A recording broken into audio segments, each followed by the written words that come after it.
The clouds hung low over Adamsville Cemetery, swollen with rain that hadn't yet decided if it wanted to fall. The air was heavy, the kind of humid stillness that made even breathing feel like work. Beneath a line of weary oaks, a small crowd gathered around a polished mahogany casket that gleamed too new for comfort. Loretta Mason-Hayes, 66, stood closest, clutching a black umbrella that trembled just a little in her grip. Her eyes burned, though she couldn't tell if from grief or the sting of the wind that carried the faint smell of wet grass and clay. In that casket lay her husband, Zeke Hayes, 70, the man who used to whistle while fixing bikes in their Adamsville repair shop, the man whose laughter filled their house like Sunday sunlight. But now he was gone. Just like that. They said an explosion in his workshop. They said there was nothing anyone could do. They said the fire burned so hot there wasn't much left to identify. Loretta's heart still refused to accept it. Zeke had been careful, obsessively so, about safety in that shop. He always unplugged every tool, checked every line, every can of gas, every seal. Something in the story just didn't sit right. The preacher's voice cracked through the rain-heavy air. Dust to dust, ashes to ashes. The murmured amens rippled weakly through the small crowd. A few old friends from New Hope Missionary Baptist, 2 cousins who barely spoke anymore, and her sons, Darius Hayes, 34, the eldest, stood tall and crisp in a charcoal suit that looked more Wall Street than West End. His gold watch gleamed every time he moved his wrist to check the time. Beside him, Malik Hayes, 32, fidgeted, jaw tight, eyes darting everywhere but the grave. "Can't believe Daddy's gone," Malik muttered under his breath. Darius didn't even look at him. "People die, Mal. We just gotta handle what's left." That tone, cold, businesslike, made Loretta's stomach twist. She'd heard it for weeks now from both her boys. Planning this funeral had been more about logistics than loss. They'd rushed everything: insurance papers, cremation requests, the burial date.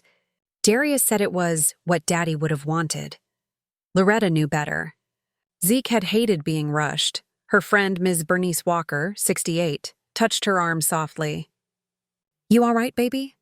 Loretta nodded, voice barely a whisper. "Just trying to make sense of it," Bernice sighed. "Ain't never no sense in death, sugar. Just prayers." Loretta forced a small smile. But her insides churned. When the preacher closed his Bible and signaled for the men to lower the casket, the first raindrops began to fall, slow and heavy, splattering against umbrellas. The ropes creaked as the box disappeared into the red Georgia soil. Loretta's throat tightened, then her clutch vibrated. At first, she ignored it. Phones at funerals felt wrong, but it buzzed again, twice, insistent. She slipped it open under the umbrella and glanced down at the screen. For a moment, everything around her went silent. The text glowed on her phone. "I'm still alive. Trust no one. Don't trust our sons." It came from Zeke's number. Her fingers went cold. The umbrella shook in her hand. The rain blurred her vision. She blinked hard, looked again. The message was still there. No mistake. Her heart pounded so loud she could barely hear the pastor saying the closing prayer. "Mama?" Malik's voice broke through the roar in her head. "You okay?" She swallowed, forcing her face calm. "Yeah, baby, just a little dizzy is all." "You want me to get you to the car?" She shook her head quickly. "No, I'm fine. Go on. Pay your respects to your daddy." He hesitated, then stepped back. Loretta stole another look at the phone. The message stared back at her like an accusation. Her thumb hovered over reply. But what would she even say? She looked toward Darius. He was a few steps away, already speaking quietly with Jasmine Caldwell Hayes, 30s, his wife, who had barely shed a tear all day. Jasmine's eyes were dry, her makeup untouched. She nodded at something Darius said, slipped her arm through his and whispered, "We done here? I've got to meet the realtor by 4. Loretta caught the words, and something inside her snapped tight. Her husband's body hadn't even been covered with dirt, and they were talking about appointments. Ms. Bernice leaned close again. "They sure in a hurry, huh?" Loretta nodded faintly. "Zeke wouldn't like that." When the preacher said the final amen, the small crowd began to scatter. Umbrellas folded. Engines started. The rain picked up, washing streaks through the red clay as the grave diggers moved to finish their work. Loretta stayed rooted. She could still feel her husband or something near her. The phone was still heavy in her hand. Her pulse hadn't slowed. She whispered under her breath, so low only the wind could hear.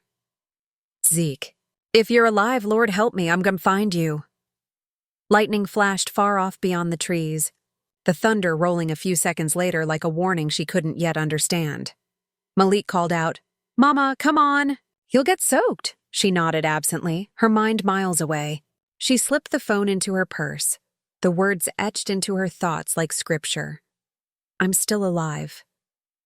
Trust no one. Don't trust our sons, her sons. The boys she'd carried, nursed, prayed over. The same boys who'd handled their father's death like a transaction. Loretta closed her umbrella and let the rain fall on her face as she turned toward the car. Somewhere deep in her chest, a storm had started, and it wasn't going away anytime soon. Long before the grave and the rain, before the sons with sharp suits and colder hearts, Loretta Mason-Hayes, 66, had lived a life that was warm and full, even in the hard times.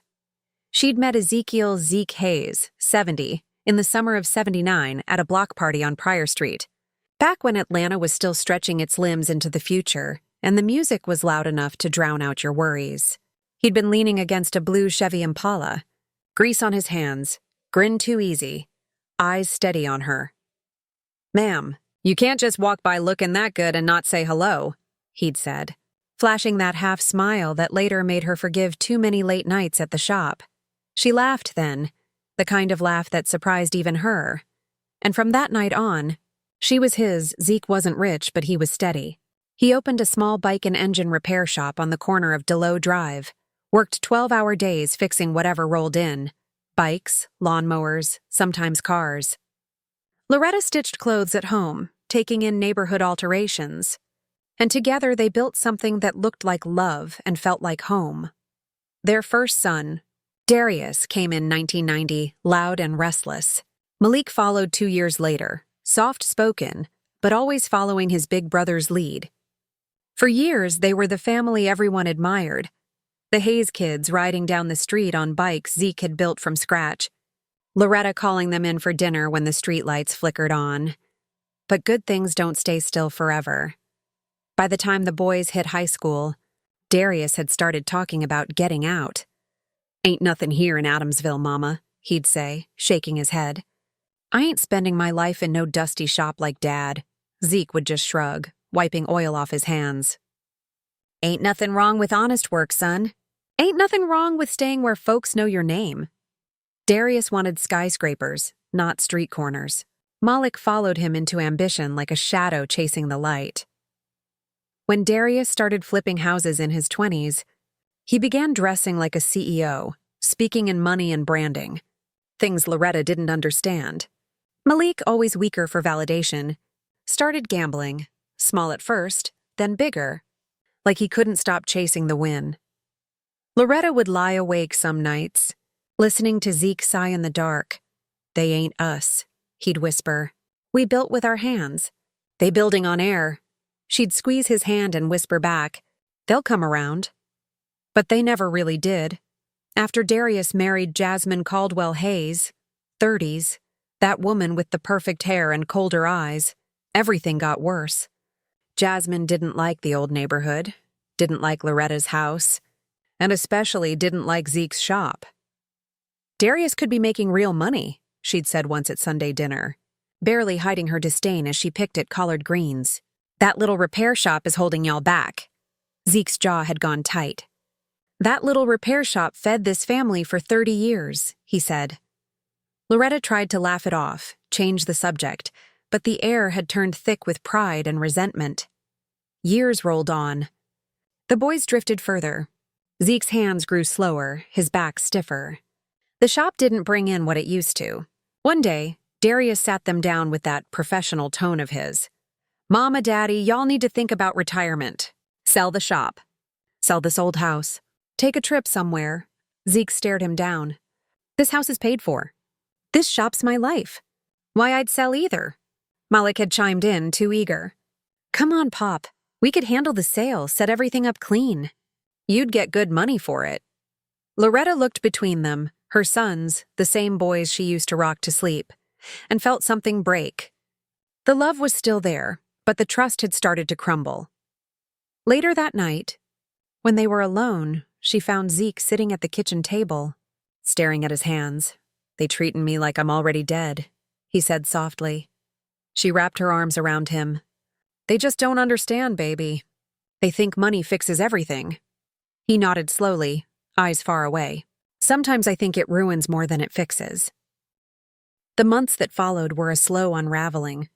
Zeke started locking up the shop tighter, watching his accounts more carefully. He stopped letting Malik handle deposits. Loretta thought he was just being cautious, until she overheard him on the phone one night whispering, "They're pushing too hard, Reggie. I know when I'm being cornered."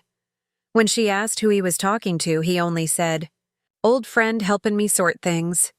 That was the first time she noticed the fear in his eyes. Now, standing here weeks after the funeral, those memories looped through Loretta's mind like a film she couldn't stop. The laughter. The pride. The way the boys had looked at their father in those final months, like he was in the way. She remembered the last morning she saw Zeke alive. He'd kissed her cheek before heading to the shop. "Don't wait up for me tonight," he'd said. "Got some paperwork I need to handle." He'd paused, looking at her one last time. "You know I love you, right?" She'd smiled. "Always." That was the night the fire happened. Or at least the night they said it did. But now that text, "I'm still alive," had burned a hole straight through every version of truth she'd been told. Loretta sat on the edge of her bed that night, the phone on her lap, staring at her husband's name on the screen. "Zeke," she whispered. "What did they do to you, baby?" The city outside her window hummed low, cars passing, a siren wailing somewhere in the distance. Life went on. But in Loretta's world, everything had just stopped making sense. She had no proof. No answers. Just a message and a mother's gut, and in her bones. Loretta Mason-Hayes knew. Whatever had really happened to her husband hadn't been no accident. The weeks after Zeke's so-called accident blurred into something unreal for Loretta Mason-Hayes, 66. Grief mixed with confusion, and confusion mixed with dread. Everyone called it a tragedy, a gas leak in the shop, a spark from an old wire, one of those things. Yet Loretta knew her husband's hands too well. Zeke wasn't careless. He had built that shop with those hands. He trusted them like a preacher trusts the word. Her sons, Darius, 34, and Malik, 32, moved through the aftermath like they were closing a deal. Darius took charge immediately, wearing confidence like cologne strong enough to hide guilt. "Mama, don't you worry about a thing," he said, sliding folders across the table at her house. "I'll talk to the insurance folks and handle the claims. You just rest." The folder was full of forms, insurance updates, power of attorney papers, property title transfers, documents she had never seen before. Loretta frowned. "Why would I sign over the shop title? It's paid for." Darius smiled that salesman smile. "Because, Mama, technically the shop burned down. The land's still valuable. I can sell it quick and make sure you get top dollar. You could finally move somewhere nicer, maybe a condo closer to the city." Malik nodded, his voice eager. "He right, Mama. Ain't no point rebuilding that dusty lot. You could be living in style." Loretta folded her hands. "Your daddy built that shop with his own sweat. This isn't about style. It's about legacy," Malik exhaled, shaking his head. "Legacy don't pay bills." She looked at her boys, the same ones who used to chase each other down the block with popsicle stains on their cheeks, and felt something shift inside. They weren't mourning their father. They were calculating what his death could bring. 2 days later, Darius brought up the house. "Look, Mama," he said, strolling through the living room with that new real estate swagger. "This property's old. Needs repairs. The neighborhood's changing. I could sell it for 6 figures easy. This house is where I raised y'all. Loretta replied. Where your daddy proposed. You think I care about six figures? Darius chuckled. It ain't about caring. It's about being smart. You don't want to be stuck in this old place alone. I ain't alone, she said sharply. I got memories in these walls. You can't sell them. He lifted his hands in mock surrender. All right. I was just saying. But the glint in his eyes told her he wasn't finished. That night, Loretta found Malik sitting in his car outside her house, engine idling, cigarette glowing. You okay, baby? She asked. He shrugged. Just thinking. I know Darius can be pushy, but he looking out for you. We both are. She studied his face. His eyes were red, his hands trembling. Malik, you been gambling again. He hesitated before lying. Nah, I'm good. Boy, don't lie to me. He sighed. All right, maybe a little. Things been rough. Darius promised he'd help me out once the insurance clears. Her heart dropped. Insurance? Yeah, Dad had 2 policies. Big ones. You ain't know? Zeke had never mentioned a second policy. He handled his affairs simple and clean. Malik rubbed his face. It's not what you think. Darius said the payout'll help everybody. You just gotta sign those papers so it moves faster. Loretta's voice hardened. Don't you ever bring me them papers again? Not until I talk to someone I trust. He frowned. Like who? She didn't know yet, but she knew one thing. It wouldn't be either of her sons. That night, she dreamed of Zeke standing in the doorway of his shop, wearing his old denim apron and smiling. When she walked toward him, flames rose around his feet. He lifted a hand, mouthing words she couldn't hear. When she woke, her pillow was wet. She sat on the edge of the bed, the message replaying in her mind. I'm still alive. Trust no one. Don't trust our sons. It sounded impossible, but every day it made more sense. The next morning, Loretta drove down to the shop site. The city had taped it off, the ground still black with soot. She crouched near the ruins, picking up a charred wrench that had survived. Zeke, she whispered. What did they do to you, baby? A voice startled her. Ma'am, you can't be here. She turned to see Sergeant Deshaun Carter, 40s, a tall officer with kind eyes. Just paying my respects, she said. He nodded. Understandable. You Mr. Hayes's wife? Yes. He hesitated, lowering his voice. Off the record, ma'am. Something about that fire don't sit right with me. We're still checking some things. Her pulse jumped. What kind of things? He shook his head. Can't say yet, but if you notice anything strange, call me. He handed her a card. She tucked it into her purse, fingers trembling. Thank you, Officer Carter. As she turned to leave, her phone buzzed again. Another text. Same number. They're planning something. Watch the coffee. Her stomach twisted. She looked around. No one was near. The officer noticed her pale face. You okay, ma'am? She forced a smile. Yeah, just remembered something. Loretta hurried to her car, heart hammering. She sat behind the wheel, staring at the message until the screen dimmed. Watch the coffee. Her sons had been bringing her coffee every morning since the funeral. The realization hit like lightning. The danger wasn't in the past. It was sitting right across her kitchen table. The memory of that night was burned into Loretta Mason-Hayes', 66. Mind like the smoke that once covered DeLoe. Drive. It had started as an ordinary evening, the kind where Zeke stayed late at the shop, tinkering with an old motorbike he'd been rebuilding for a neighbor's son. Loretta had cooked collard greens and cornbread, expecting him home before the 10 o'clock news. But he never came. At 10:37 p.m., her phone rang. The voice on the other end was shaky, young, maybe a cop new to the job. Ma'am, this is Officer Daniels with Atlanta Fire and Rescue. There's been an explosion at Hayes Repair on DeLoe Drive. Your husband's been taken to Grady Memorial Hospital. You should come quick. Loretta's heart slammed against her ribs. Is he? The line went quiet for a moment. He's alive, ma'am. Barely. She didn't even remember the drive there. Just the flashing lights, the smell of smoke still clinging to her when she ran through the hospital's automatic doors. The waiting room buzzed with noise, but in her head it was nothing but the sound of her own heartbeat. At the nurse's desk, she gasped out his name. Ezekiel Hayes, my husband. They said he's here. The nurse typed quickly, then gave her a soft look. He's in the ICU, ma'am. Critical condition. Burn units doing everything they can. When she reached his room, the sight nearly dropped her to her knees. Zeke lay beneath white sheets, tubes in his mouth, bandages wrapping most of his face and arms. Machines hummed around him, beeping steady but weak. She took his hand carefully, afraid she might hurt him. Zeke, it's me, she whispered. It's Loretta. I'm right here. His eyelids fluttered. For a second, she thought he was trying to say something, but only a faint sound came through. She leaned closer. Baby, I'm here. You just hold on. The door opened behind her. Darius, 34, walked in, phone in hand, speaking to someone even as he entered. Yeah, man. We'll need to handle the paperwork first thing. Just email me the policy. He glanced up, noticed her glare, and pocketed the phone. Hey, Mama, how's he doing? Don't you think it's a little early to be talking paperwork?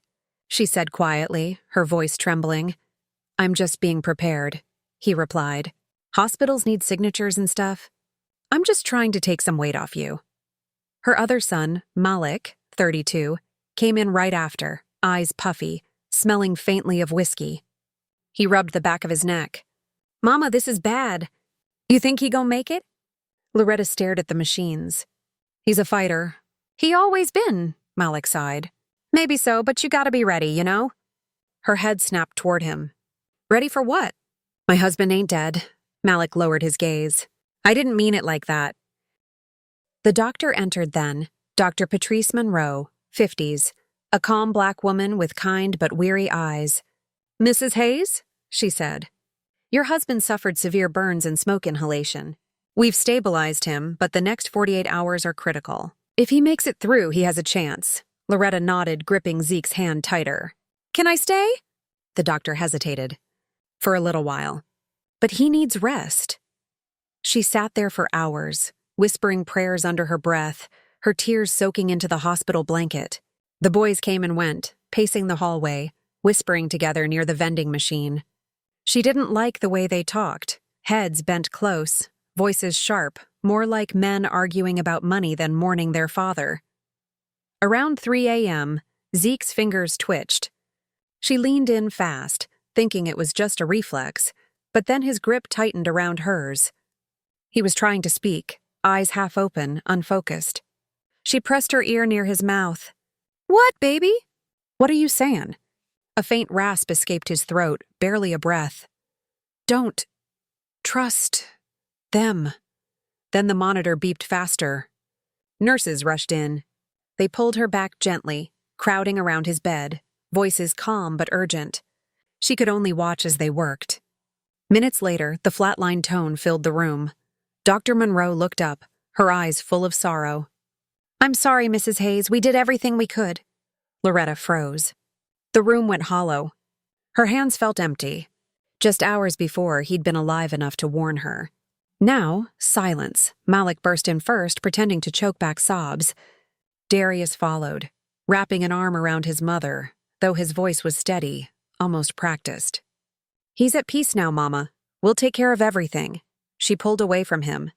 Don't touch me right now, Darius's smile faltered. I'm just trying to help. Then let me grieve, she said. They left her alone after that. She sat by the empty bed until dawn, replaying Zeke's final words over and over. Don't trust them. When she finally drove home, the sky was streaked with pink and gold. The city was waking up while her world fell apart. As she turned into her driveway, she saw the front porch light still on. Zeke always left it burning for her when he worked late. The sight of that glowing bulb broke something inside her, and she wept until her chest ached. 2 days later, the sons took over again. Darius handled the funeral arrangements, insisted on a quick cremation, said it was for the best. Malik nodded through everything, eyes glassy, avoiding his mother's gaze. Loretta signed the papers because she was too numb to fight, but deep inside, a question kept echoing. Why had Zeke warned her? And why had her sons been so eager to bury him so fast? At the funeral, when her phone buzzed in her hand, the message she'd already seen once appeared again on the screen. A single sentence that changed everything. I'm still alive. Trust no one. Don't trust our sons, her breath caught. The same number. The same words. Either grief had driven her mad, or her husband was out there somewhere, alive, watching, and trying to save her. The day of the funeral began gray and quiet. The sky hanging heavy over Adamsville Cemetery. A faint drizzle misted the air, soft enough to blur the edges of things but not enough to wash them clean. Loretta Mason-Hayes, 66, stood at the front with her hands clasped, watching the casket lower inch by inch into the red Georgia soil. It was too small a crowd for a man like Zeke Hayes, 70, just family, a few church members from New Hope Missionary Baptist, and neighbors who'd once brought their kids to his shop. The rest were missing, and Loretta couldn't shake the feeling that something wasn't right. Her sons stood on either side of her. Darius, 34, wore a dark tailored suit that looked more like a boardroom statement than funeral wear. Malik, 32, looked tired, his tie crooked, the smell of last night's whiskey still faint on his breath. Between them, Loretta felt like she was standing beside strangers. When the preacher finished the final prayer, Darius leaned toward her. "Mama, you shouldn't linger too long. The rain's picking up. We can go now." She looked at him, her voice low but firm. "I'll leave when I'm ready." He pressed his lips together and nodded. Malik glanced away, uncomfortable, pulling out his phone when he thought she wasn't looking. Loretta's gaze drifted back to the casket.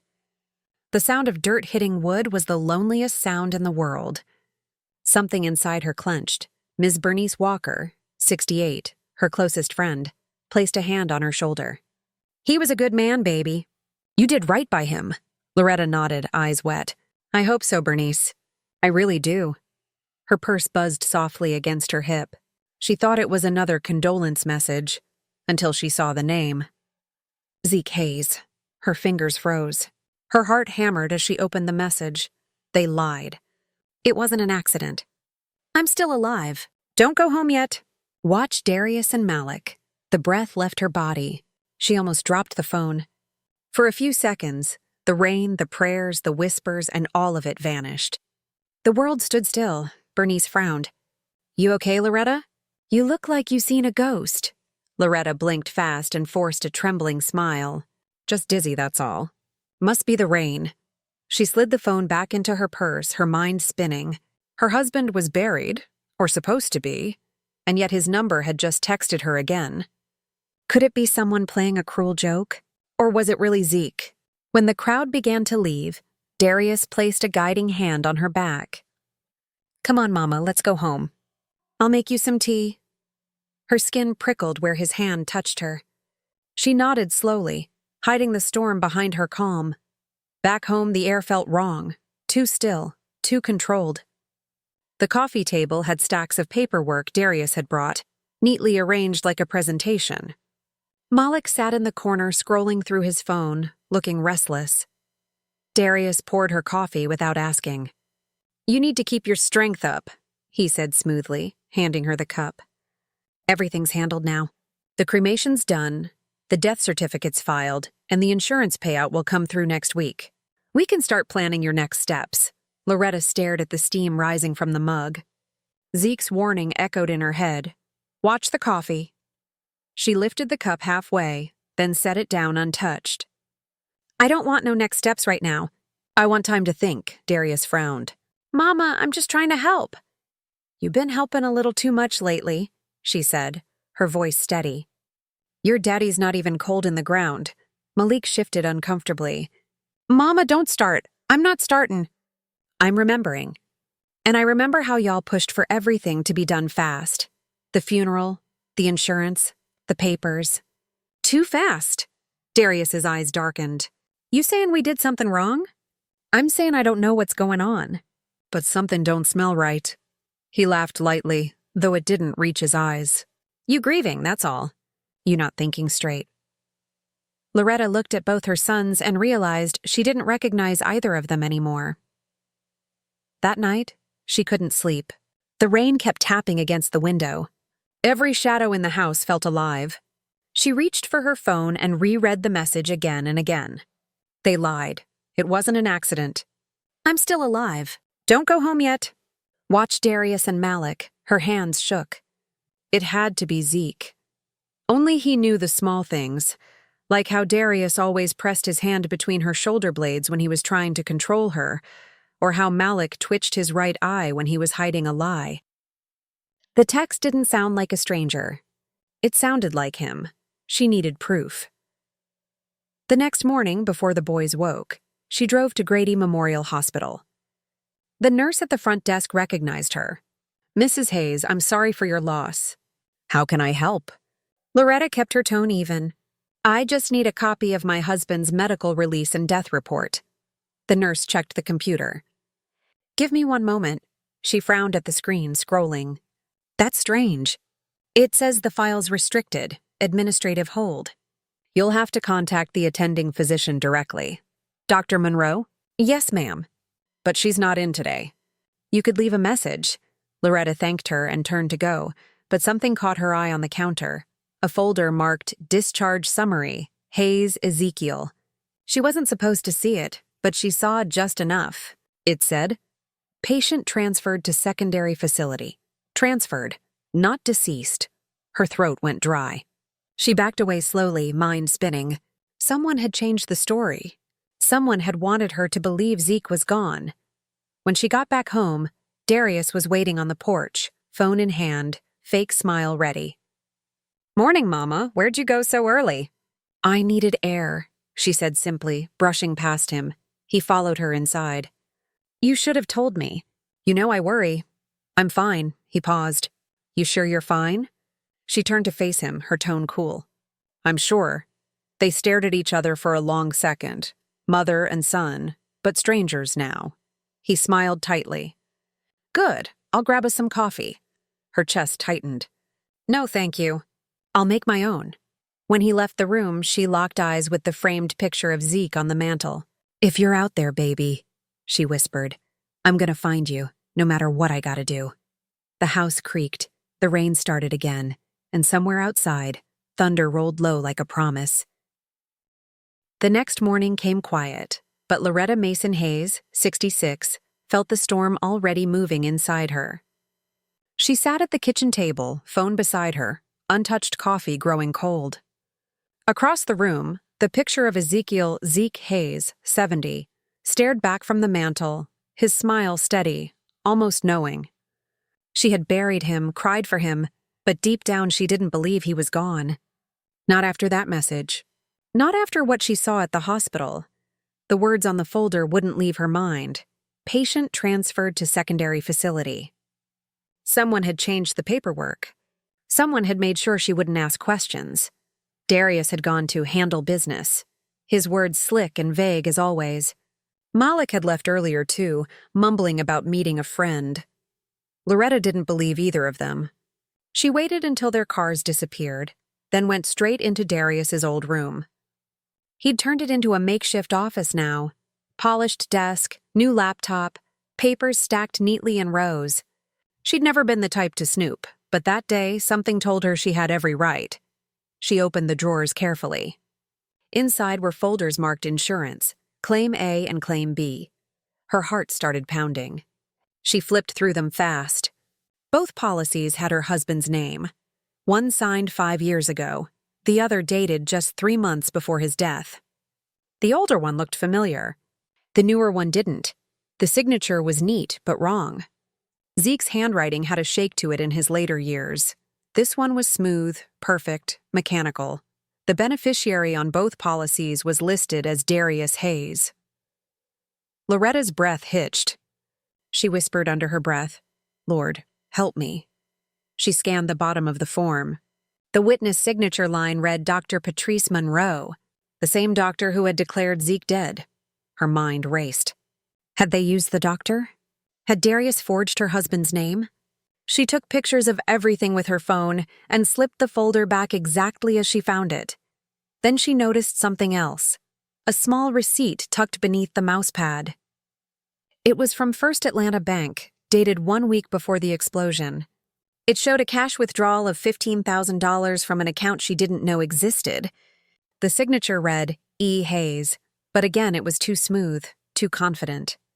Zeke had told her once that he only kept one account, the joint savings they shared. So where had this come from? She grabbed her keys and purse, locking the house behind her. At the bank, she waited in line until her turn came. The teller, a young man with kind eyes, smiled politely. "How can I help you today, ma'am?" "I need information on an account under the name Ezekiel Hayes," she said. "He's my husband." He typed into the system, then hesitated.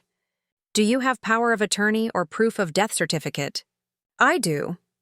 She handed over the papers Darius had given her. He examined them, then frowned. "That's strange. This death certificate doesn't match the one we have on file. Ours lists the cause as respiratory failure, not burn trauma." Loretta felt her skin prickle. "You're sure?" "Yes, ma'am. And there were 2 withdrawals recently.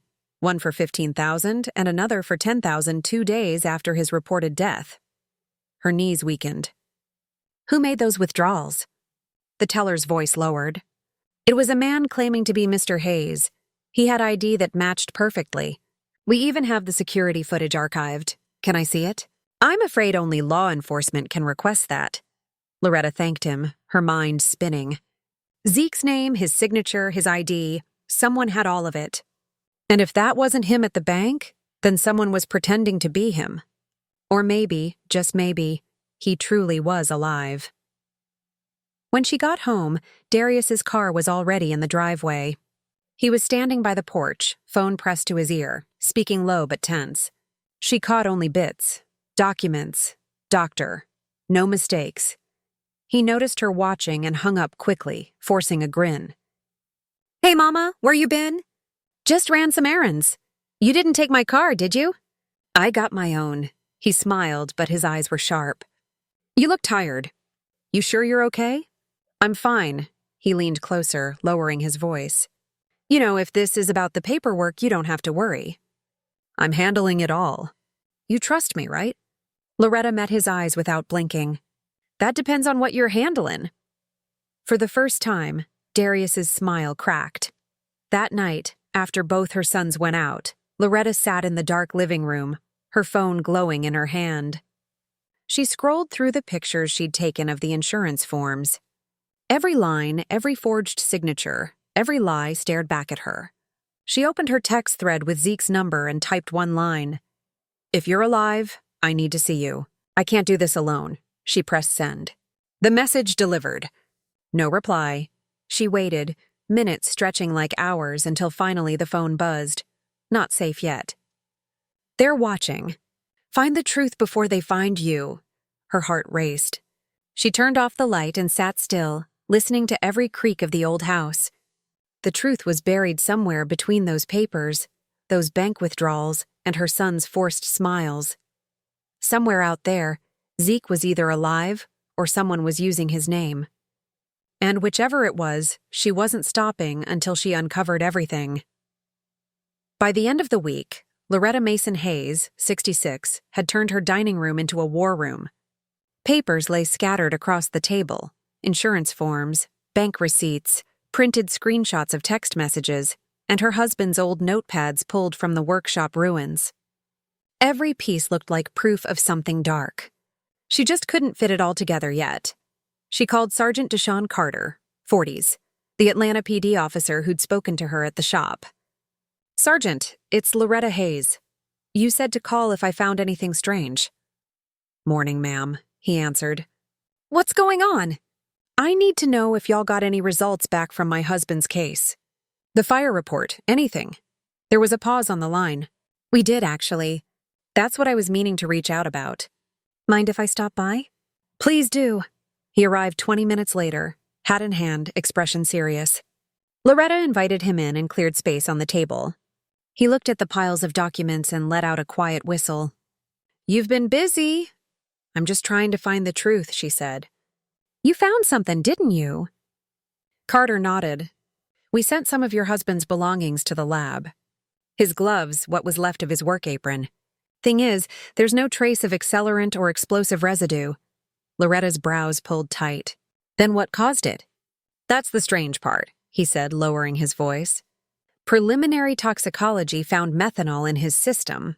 High levels." That's not something you just breathe in by accident. It's poison. Loretta's heart lurched. You saying somebody poisoned my husband? I'm saying he didn't die from no explosion. There was no explosion at all. The fire was set afterward, probably to cover something up. She sank into a chair, the weight of the words pressing down.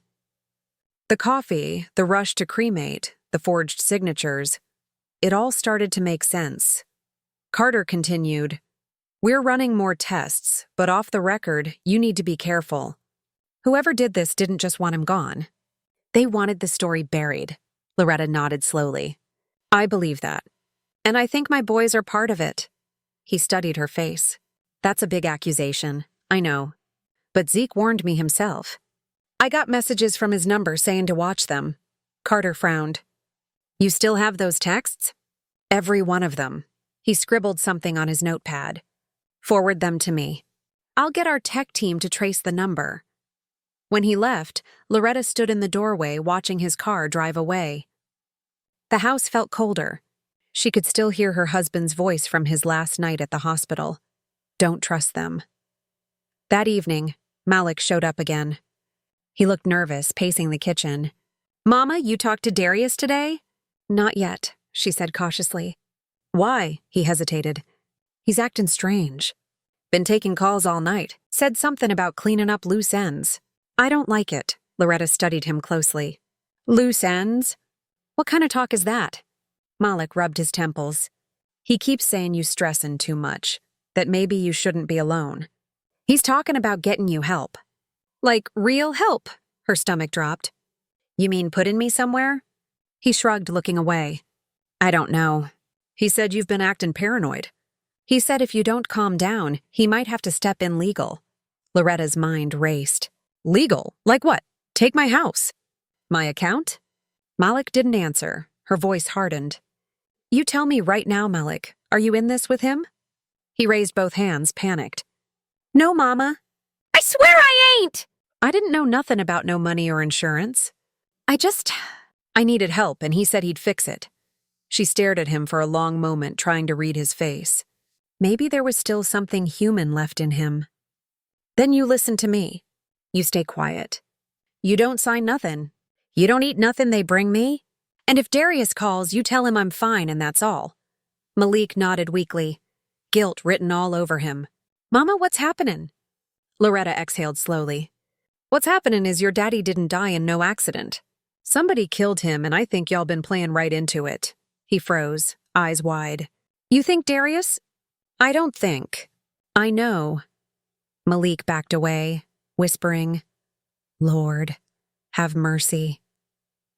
The next morning, Loretta went to Grady Memorial again, determined to find the truth.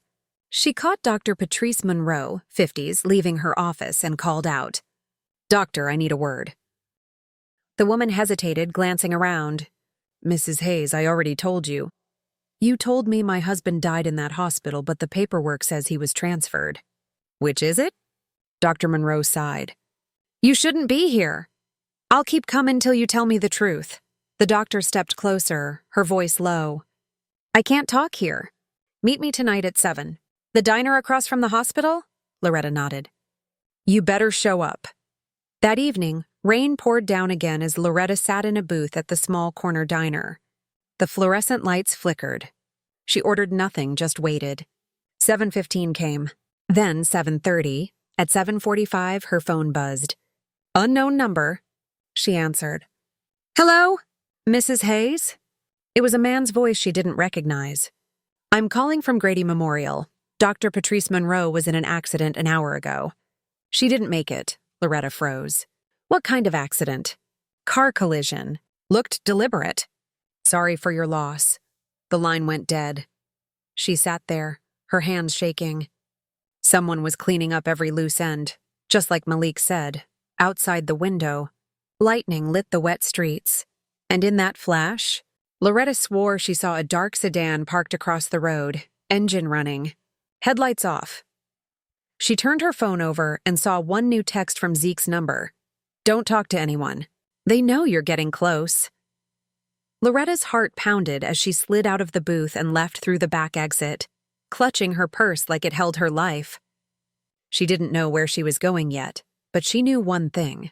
Whoever killed her husband was still watching her. And she wasn't safe in her own home anymore. The night after Dr. Monroe's death, Loretta Mason-Hayes, 66, barely slept. Every time she closed her eyes, she saw headlights behind her, shadows crossing her window, the last text from Zeke glowing in her mind. They know you're getting close. By morning, she had made up her mind. If the police were limited, she needed someone who wasn't. Someone Zeke would have trusted. That afternoon, she drove to a quiet corner of Cascade Heights, where an old sign hung over a narrow brick building. Calloway Investigations. Discretion. Integrity. Results. The paint was faded, but the place looked alive. Inside, the office smelled like coffee and rain. A tall man in his late 40s with skin the color of bronze leather and eyes sharp as glass stepped out from behind a file cabinet. "You Loretta Hayes?" he asked. She nodded. "I was told you might be the kind of man who helps when the truth gets buried." He smiled faintly. "Name's Sterling Calloway, 48. Zeke was a friend. We worked together once, years back. He used to say, 'If anything ever happens to me, find Sterling.'" Her heart leapt. "He said that?" "Sure did. He was looking into something before he went missing." Loretta pulled out her phone and showed him the messages. "He sent me these after the funeral. Said he was alive." Sterling studied them, then glanced up. "That ain't no spam. Whoever's sending those knows your husband's patterns, the way he writes. The phrasing's his. And look here, these numbers at the end of the sender ID? That's a proxy route. Somebody's masking where the messages are coming from. You think he's really alive?" Sterling's gaze softened. If anybody could fake his death to buy time, it'd be Zeke. Man knew how to plan. Loretta exhaled, relief and fear colliding. "Then help me find him, please," he nodded. "Already started. He reached out to me 2 days before that explosion, told me he suspected his boys were trying to get rid of him for insurance. Said somebody was tampering with his food. Methanol, he thought." Her eyes widened. "Methanol. The police just told me he was poisoned with that." "Then it lines up." Sterling opened a folder from his desk and spread out photos. They were blurry but clear enough. Darius and Malik outside the bike shop at midnight, handing a small package to a man she didn't recognize. "Where'd you get these?" she whispered. "Zeke installed cameras around the shop without telling nobody. He gave me the login. I pulled the footage the night before the fire. 30 minutes later, the feed went dead. Somebody wiped the system after that." He handed her another photo, this one from a parking lot camera at First Atlanta Bank. Darius stood at an ATM, slipping an envelope of cash to the same stranger. Sterling continued, "That's your second piece of proof. The third's here." He played an audio recording on his phone. 2 male voices filled the room. Darius's voice was smooth, low, and calm. "We need to make it look like an accident. Methanol burns clean. He'll go out working like always. Mom'll get the payout. Then we move her to a care home, sell the properties, split the rest." Then Malik's trembling reply, "I don't know, man. What if she finds out?" "She won't, trust me. She too soft to see it." Loretta covered her mouth, her body shaking. "That's them." "That's my boys." Sterling stopped the recording. "I'm sorry, Mrs. Hayes. I needed you to hear it before the police do. We'll hand it all over when we're ready. But right now, if your sons catch wind of this, they'll panic. That's when they'll make mistakes." Her tears turned to steel. "Let them panic." "They took everything from me." Sterling leaned forward. "We're gonna bring them down. I'll file a formal report with Detective Carter and we'll get a DA involved. But I need you to stay calm and act like nothing's changed. Keep taking their calls. Pretend you're still in the dark. They'll start tightening their circle and that's when we'll strike." Loretta nodded. "I can do that." "Good. And one more thing. Don't drink or eat anything from them. They already tried it once." She nodded again, voice hard. "They won't get another chance." Sterling gathered the photos, slipped them into a manila envelope, and handed it to her. "Keep this safe. If anything happens to me, give this to Carter." As she left his office, rain started to fall again. Heavier this time. Thunder rolling through the sky like God's warning. She sat in her car, gripping the envelope to her chest, whispering into the storm. "Zeke, I'm coming for the truth, baby." "I swear I am." Her phone buzzed once more. "Good work, Loretta. Stay with Sterling. Trust him. They'll make their move soon." She stared at the message through her tears, a mix of hope and heartbreak swelling in her chest. Zeke was alive. And now, she had proof that their sons were murderers. When Loretta Mason-Hayes, 66, walked back into Sterling Calloway's 48 office the next morning, her decision was made. She wasn't just a grieving widow anymore. She was a woman on a mission. The weight of her husband's warnings, the forged documents, and the recordings burned through her like fire. Sterling poured her coffee but didn't touch his own. "You ready?" he asked quietly. Loretta nodded. "I've been ready since the day they put an empty box in the ground." He slid a thick file across the desk.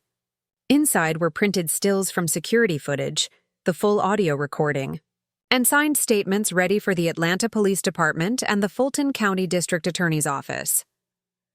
"We'll go straight to Sergeant Carter," Sterling said.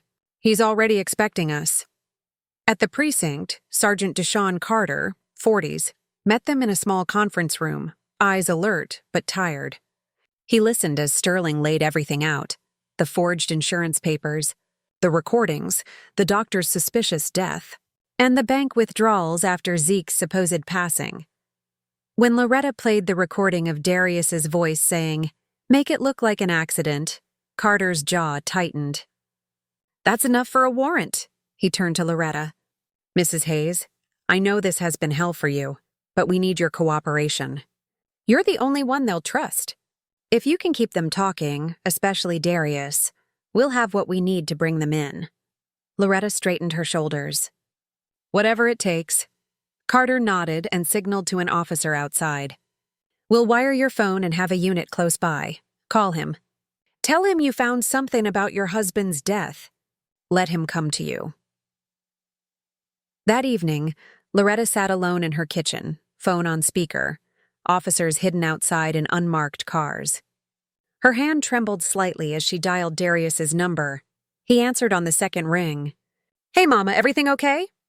"I need to talk to you," she said. "It's important. I found something of your daddy's in the attic.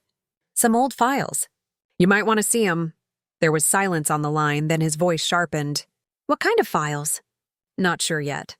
Just come by, tonight." He hesitated, then said, "All right. I'm on my way." When she hung up, Sterling, listening through a hidden earpiece, whispered, "Stay calm. Let him think you're still unsure. We're right outside." An hour later, headlights cut through the dark. Darius's car pulled into the driveway. Malik was in the passenger seat, his face pale. They stepped out together, and Loretta met them at the door. Darius smiled, cold and rehearsed. "Where are the files at, Mama?" "In the kitchen." She led them in, heart pounding. The officers outside waited for the signal. Darius sat at the table while Malik lingered near the door, shifting nervously. "So," Darius said, his tone casual, "you been digging around again?" Loretta looked him dead in the eye. "You killed your father." He froze. "What? You poisoned him?" "You and your brother." Malik's breath hitched. "Mama, please, don't lie to me," she snapped. "He told me before he died. He said not to trust y'all. And now the police know too." Darius stood slowly, face hardening. "You been talking to somebody?" Loretta didn't flinch. "Yeah, I've been talking to the truth." He lunged forward, grabbing her arm, but before he could speak, the front door burst open. Officers flooded in, weapons drawn. "Atlanta PD! Hands where we can see 'em!" Malik dropped immediately, hands raised, tears streaking his face. Darius backed away, shouting, "This is crazy. She's lost her mind." Sergeant Carter stepped in. "Darius Hayes, you're under arrest for conspiracy to commit murder, insurance fraud, and attempted homicide." Darius's calm mask cracked. "You got nothing." Carter played the audio clip from his phone, Darius's own voice confessing every detail. The sound filled the kitchen like thunder. Darius's shoulders slumped. As they cuffed him, Loretta stared at her sons. Your daddy gave you everything and y'all threw him to the fire, literally. Malik looked up at her, eyes full of shame. Mama, I didn't mean for it to go that far. I swear I didn't. Loretta shook her head. You stood by while he did it. That's just as bad. They led the brothers out into the night, sirens lighting the street red and blue.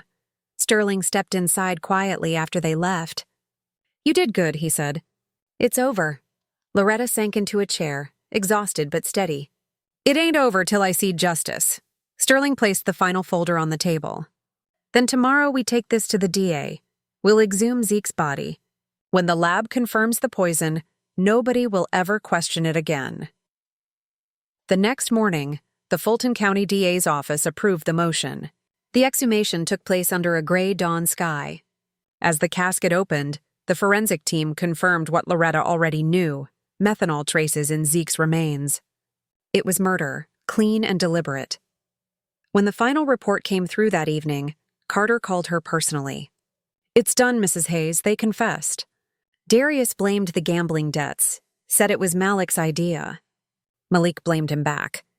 Either way, they're both facing life. Loretta closed her eyes. Thank you, Sergeant, he paused. Your husband would be proud of you. She hung up, walked to the porch, and looked at the rising sun through the mist. The house was quiet again, but not empty anymore. Somewhere she felt Zeke's presence, steady, calm, watching. Her phone buzzed one last time. You did it, Loretta. I can rest now. I love you. Zeke, a tear slipped down her cheek. She didn't know if he was really out there, or if the message was his last gift from beyond, but it didn't matter anymore. Justice had been served. She whispered into the morning air. Rest easy, baby. I'll carry the light now. The Fulton County Courthouse was packed on the first day of the trial. Reporters filled the hallway, cameras flashing as Loretta Mason-Hayes, 66, walked in wearing a simple black dress and holding a Bible tight against her chest. She wasn't here for fame or revenge. She was here to speak for Ezekiel, Zeke Hayes, 70, the man whose honesty had built a family and whose sons had tried to destroy it for money. At the defense table, Darius Hayes, 34, sat still, eyes cold, suit crisp. Malik Hayes, 32, looked broken, his face pale, his hands trembling. Between them, their attorney whispered strategies that sounded hollow in the heavy silence of the courtroom.